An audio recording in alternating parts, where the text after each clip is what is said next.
Espécies exóticas ou espécies invasoras, do jeito que você quiser. Numa questãozinha bem tranquila do Enem 2023 PPL, para a gente trabalhar aqui, trouxe muito mais exemplos, né? Exemplos clássicos que caem aí, a gente vai comentar ainda de outros, ok? Para vocês ficarem ligadões nessa matéria que, meu irmão, cai demais no Enem. Beleza? Vamos com tudo, segue a vinheta.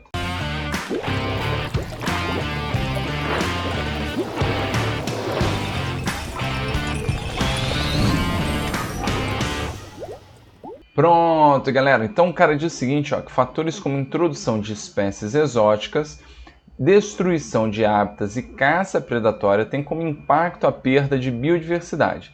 Isso tem como possível consequência a redução do potencial para gerar alimentos e produzir medicamentos.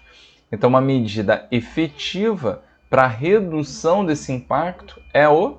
Então, galera, a gente está relacionando aí, mais uma vez, o que chamamos normalmente de poluição biológica, beleza? E, cara, o lance é o seguinte, ó, trouxe vários exemplos aqui, exemplos de espécies exóticas, né? Animais, beleza? Porém, a gente tem que se ligar, e que o Enem já cobrou, e por isso que eu não botei aqui, para você já ficar ligadão nesse vídeo aqui, ó, a respeito de espécies exóticas, né, que são vegetais, tá? O ser humaninho, né, ao longo da história, ele cismou de fazer manejamento de espécies, cara, seja de planta, seja de bicho. E, meu irmão, arrebentou. E muitas vezes, né, sem querer querendo, né, o cara, principalmente no início, né, das grandes viagens, as embarcações foram transportando, tem um exemplo clássico do mexilhão dourado, né, para tudo quanto é canto do nosso planeta. E isso potencializou demais, tá, o extermínio de espécies, né, locais, espécies nativas, beleza? Então isso é muito complicado, tá? A gente tem aqui, ó, 3 exemplos. Esse aqui tem sido mais evidenciado porque ele tem chegado ao Brasil, tá? Que é o peixe-leão. Esse cara, ele é originário do Oceano Índico, beleza? E levaram e na verdade essa é a hipótese mais aceita, tá? Que alguns indivíduos que estavam em aquários nos Estados Unidos, com um ciclone, alguma questão nesse sentido, acabaram caindo no Oceano Atlântico, tá? E eles foram descendo pelo Caribe, se adaptaram super bem, sem predador comum, meu irmão, arrebentam tudo que vem pela frente. E como eu falei, já tem sido observados alguns, né, próximos de Fernando de Noronha, ok? Mais abaixo ainda no Oceano Atlântico. Então a galera está bem preocupada, tá? E normalmente quando encontram, né, caçam esse cara, né, e tentam eliminá-lo porque ele tem um potencial reprodutivo absurdo. Então quando une essas duas situações, falta de predador, né, e os concursos adoram explorar isso, né, falta de predador, ok? E alta capacidade reprodutiva, meu irmão, né, sai da frente que o bichinho detona tudo que vier. Beleza? A gente tem um outro caso que não está aqui, também muito conhecido no Brasil, que é do caramujo africano, né? Que o maluco trouxe aqui para comer, né? Um brasileiro viu, né, um caramujo lá todo desgrenhado, né, uma picanha, falou, não, quero caramujo não, né, não curtiu, só que os caras simplesmente abandonaram as criações e, cara, né, o bichinho, primeiro que ele é monóico, ou seja, ele é hermafrodita, ele faz fecundação cruzada, ou seja, os 2 caramujinhos que cruzam ali ficam grávidos. Eles não botam 2, 3 ovinhos, botam centenas. Então, em época de reprodução, cara, meu irmão, é uma coisa horrível a caramujo saindo, né, por tudo quanto é buraco. Beleza? Então a gente tem que ficar ligado, porque a gente já começa a relacionar também, né, a doenças que pode estar atreladas a esses animais e tudo. Ok? Então, bem complicado. E um país que, cara, a gente trabalha muito em cima de exemplos de lambanças que eles fizeram é a nossa maravilhosa Austrália, né? Aqui tem 2 exemplos do mau manejamento, né, de animais. Um tá aqui, ó, esse é o mais clássico, tá? Que foi os ingleses levando as lebres lá para a Austrália com o intuito de estimular a caça, né? Um esporte que para eles consideram esporte, né? Eu não considero, mas enfim, vou ficar aqui discutindo isso. Tá? Mas a ideia é que levaram para lá, para a caça, né? Estimular a caça. E no caso e na Segunda Guerra, né? Boa parte dos homens foram para a guerra, diminuiu a caça. E, meu irmão, Uma coisa que o coelhinho faz na vida dele, né, filho? É tal de cruzar. E aí já viu, é coelho para tudo quanto é canto. Então tiveram que passar um processo bem doloroso, bem complicado para controlar a população de lebre na Austrália. E um outro, que também é um exemplo muito clássico de péssimo manejamento de espécies, tá aqui, ó, o tamanho da chapoca do sapão, filho. O famoso sapo cururu, é esse mesmo, né? O bichinho graúdo, né? E o que acontece, cara? Na Austrália, os caras plantam cana de açúcar, tá? E tinha um besourinho lá que dava um prejuízo danado. Aí falaram, não, beleza, vamos levar o sapo cururu que ele come besouro pra caramba. Chegou na Austrália, o sapo cururu olhou pra lá, olhou pra cá. Meu irmão, viu de tudo menos o tal do besouro. Tinha muito uma coisa mais gostosa do que o besouro. E, meu irmão, passaram a detonar tudo quanto é espécie nativa lá, causando um prejuízo para a biodiversidade absurda. Inclusive agora, recentemente, tá? Há poucos anos atrás. O que aconteceu?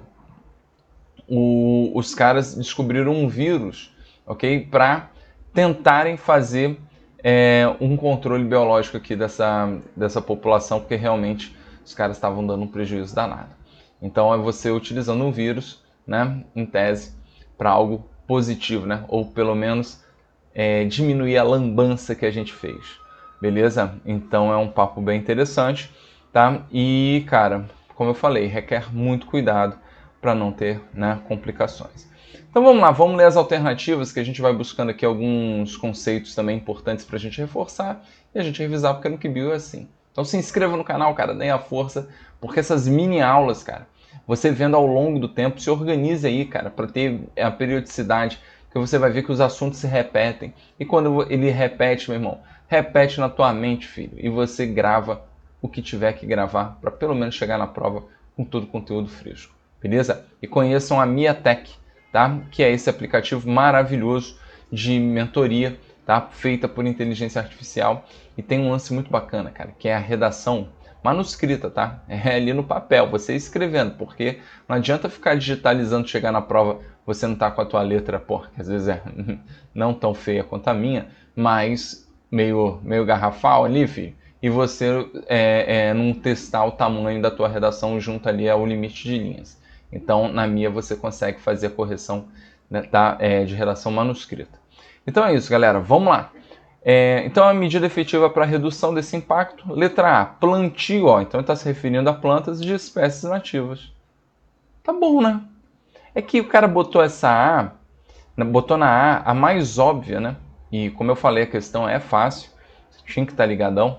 E aí, às vezes, dá um cagaço na hora da prova. Pelo amor de Deus, filho, tenha convicção.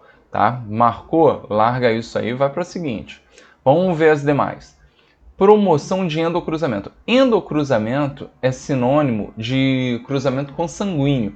Cara, olha só que loucura. Essa provinha do Enem, os caras foram bem mal organizados aí em termos de assunto. Tá? A questão seguinte, a 111 dessa prova cinza, é sobre fragmentos florestais, né, a ideia de fluxo gênico também. Então lembra que quando você estimula o endocruzamento, né, ou o cruzamento consanguíneo, cara, você diminui o fluxo gênico. E diminuindo o fluxo gênico, você corre o risco de ter o extermínio daquela espécie, porque a gente sabe que se tiver uma herança, né, característica daquele grupo ali, ela aumenta a probabilidade de manifestação. Então não é a letra B. Letra C, criação de espécies em cativeiro. Cara, botar espécies em cativeiro, principalmente médio, grande porte, você já diminui consideravelmente a capacidade desse cara se reproduzir, tá? Muitos animais eles precisam de uma área grande, estarem, né, em liberdade e tudo mais, para poder realmente se reproduzir. Então não é tão fácil, não é tão tranquilo. Ah, não, pega 2 aqui, porra, bota ali um casal e, meu irmão, deixa eles... Não, não é assim, tá? Isso não acontece com todas as espécies. Tá? D, isolamento de fragmentos de mata nativa. Cara, é o oposto à letra A, sendo que, mais uma vez, combina com a letra B a questão de fragmentação e a ideia, né, que a gente colocou do fluxo gênico. Beleza? e manutenção de espécies com o mesmo nicho ecológico. Galera, manutenção de espécies com o mesmo nicho, lembra que minha tia, lá de Old Village, dizia que nicho ecológico é profissão. Tá? Isso não é muito correto, mas ajuda a matar a questão. E essa, vocês sabem muito bem, que é a minha maior preocupação aqui. Tá? Então lembra que quando você trabalha com animais que ocupam o mesmo nicho, eles estão competindo. E competição é uma relação ecológica que ela, em tese, ela é negativa para os dois. De primeira mão, assim, ela é negativa para os dois. Então, como é que vai, né, fazer a manutenção de espécies com o mesmo nicho ecológico? Você tem que estimular, né, essa variação de nichos, beleza? Para poder, de fato, né, ali uma espécie não sobrepor a outra, beleza? Então, galera, essa é a ideia. Então, realmente ficou letra A, questão bem facinha, mas trouxe aqui algumas histórias para reforçar esse assunto que é importantíssimo. Valeu, beijo, até a próxima.